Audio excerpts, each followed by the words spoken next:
4, 3, 2, 1. Broadcasting live from the Newsmax studio in New York City. A fusion of politics, commentary, entertainment, and sports. Steve and his team bring you the latest news and opinion now. Here is Steve Malzberg. All right, folks, there's breaking news out of Israel, and earlier today the body of a Palestinian teenager was found near Jerusalem, and let me just give you the headlines are all, and the media is covering it as an apparent retaliation or revenge killing. There is absolutely no proof. We're going to speak in just a little while with the Deputy Minister for Benjamin Netanyahu, who's also a member of the Knesset, and he is going to tell us there is no investigation is complete. They have no idea who killed this teenager. Nobody has any idea, yet the media is going with it as an apparent retaliatory killing for the death of the 3 teenagers at the hands of Hamas. And what's worse is our administration is jumping to the same conclusion that this was an Israeli or Israelis who killed this Palestinian teenager. And I want you to listen to the presidential spokesman and what he had to say about this right now. Watch. The United States condemns in the strongest possible terms the heinous murder of Palestinian teenager Mohammed Hussein Abu Khadr. We send our condolences to his family and to the Palestinian people. We note that Israeli Prime Minister Netanyahu has called upon law enforcement authorities to work as quickly as possible to identify the perpetrators and motives behind this heinous act, and we hope to swiftly see the guilty parties brought to justice. We call on the government of Israel and the Palestinian Authority to take all necessary steps to prevent an atmosphere of revenge and retribution. People who undertake acts of vengeance will only destabilize an already volatile and emotional situation. Okay, joining us now is Bill Kristol, and Bill, welcome aboard, sir. Good to be with you, Steve. I'm just bothered. Of course, condemning the act is fine, but to me, the implication is the same one that the media is giving us. Only the media is being more blunt about it. That this was an apparent retaliation. And how the heck do they have any idea who did it or why they did it when they don't know who did it? One expects the media to be somewhat irresponsible. Apparently, maybe some neighbors claimed they saw Israelis snatch this teenager, and they're going. So the media often jumps to conclusion. It's often wrong, but that is one thing. That's just the media, and there is media bias here, I'm sure. The Secretary of State of the United States, the spokesman for the President of the United States, jumping into this, assuming that something happened when it's not clear what happened.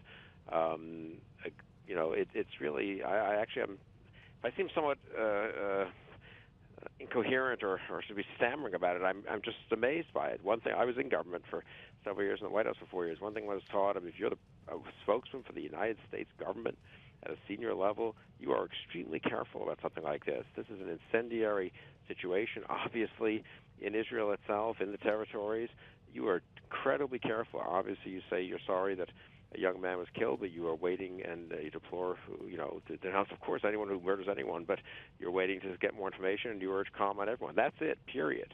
You don't assume that this was a revenge killing unless we know more than we seem to know, which I don't think we do. Right, and by saying, that Benjamin Netanyahu is the White House expects him or has told the White House that he's going to get to the bottom of it, and I mean, it could have stemmed from the Palestinian territories, and the PA might have to do some investigating on its own. So I think just mentioning Netanyahu and saying what they said just puts the onus on Israel to disprove it. Now, I would also say this, and Netanyahu did say, I think himself, that of course they're going to get to the bottom of this. Insofar as I think the body was found in West Jerusalem, so there's no question that there's kind of Israeli, Israel has some considerable authority here. But they are going to get to the bottom of it. You know what? They get to the bottom of murders of Arabs by Israelis. Absolutely. When that happens. They have prosecuted people in jail right now with life sentences for that. I mean, that is a difference between the reaction of a democratic Israeli government that doesn't approve of the murder of anyone and the Palestinian Authority, and Hamas, goes without saying, they cheered the kidnapping and murder of these boys,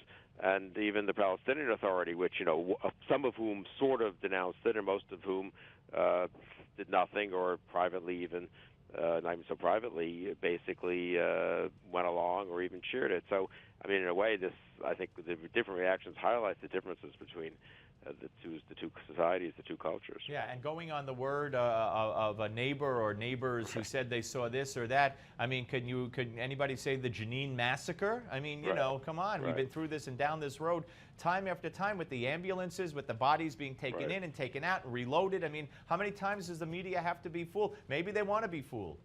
Well, the media is easily fooled and wants to be fooled in some cases, and obviously a lot of people have documented the bias of a lot of the Western media in Israel and in covering Israel. Again, for me, though, that's a different level of problem, and people like us can discount it, and frankly, a lot of Americans might not discount that.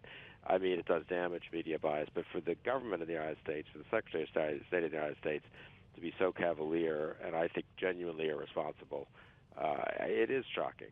I want to let you let everybody see a little confrontation, if you will, back and forth between you and a fellow panel member on ABC This Week with George Stephanopoulos.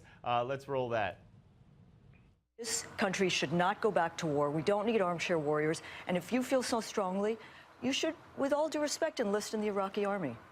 That's a very cute line, Katrina. No, but it's real. A million look at the displaced. Thousands of people being killed. Can I just make a point? A million Iraqis have been displaced. You read that story, humanitarian aid. For what we have done to that country is a crime. We have done to that country what we did to that country. Let me respond. And you responded brilliantly. That was Katrina vanden Heuvel, of course, and you responded brilliantly because you responded with facts. I tried to. I was a little surprised. We were discussing, John Boehner and suing the president, and she had her set-piece speech ready, I suppose, on Iraq. She believes that what we have done to that country is a crime. She thinks that America is responsible for all those deaths. Everything was fine in Iraq, I suppose, when Saddam was there. Everything would have been fine if we'd never intervened. There were never huge wars or conflicts in the Middle East before we intervened, I suppose. Saddam never killed tens of thousands of his own citizens or invaded Kuwait or had a huge war with Iran. So, I mean, if that's her view of that's her view, that's fine, and I'm happy to defend the alternate view, which is that it was a difficult war. We didn't find some of the weapons that we thought we would find, and the war wasn't conducted brilliantly. But at the end of the day, A, the American military behaved honorably. B, we went in with good motives. It was a just war. I think a necessary war. Some people will say, no, maybe we didn't have to do it. Fine, that's a legitimate public policy debate.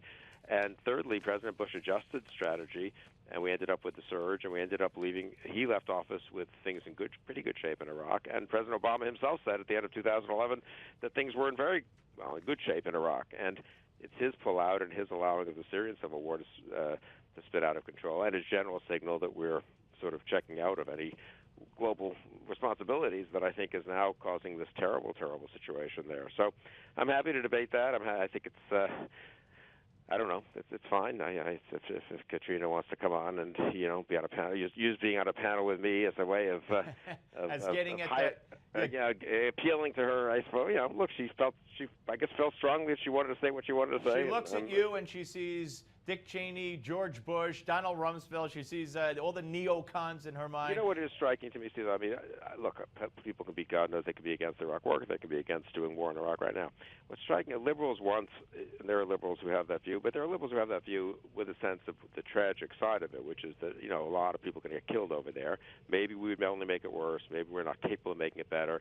Maybe we should just stay out. That's a sober judgment people can make.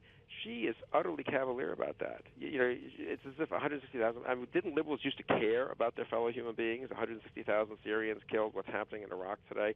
Shouldn't liberals at least say, you know what? I really wish we could do something, but I don't think we can. What's striking to me about her, and I think this is emblematic of a certain stripe of liberalism, they don't even care, and they don't even pretend to care anymore. It's like the crassest kind of selfish isolationism that people used to denounce the American right for. Yeah, no, that's interesting. And I don't know if you'll be on the panel with her next week again or not. But not my call. I show. They tell me to show up. I show up. There you go. Whoever's there. You can handle yourself, Bill. You don't have to worry about that. That's for sure. All right, the poll that's out, and this runs in with the Supreme Court rulings. Not only the ruling this week, the 5-4 on Hobby Lobby, but also the 13 now 9-0 rulings since 2012 that have gone against this president, this administration from the U.S. Supreme Court. The recent Quinnipiac poll out today ranks presidents since World War II, and Obama ranked last, and Ronald Reagan ranked first.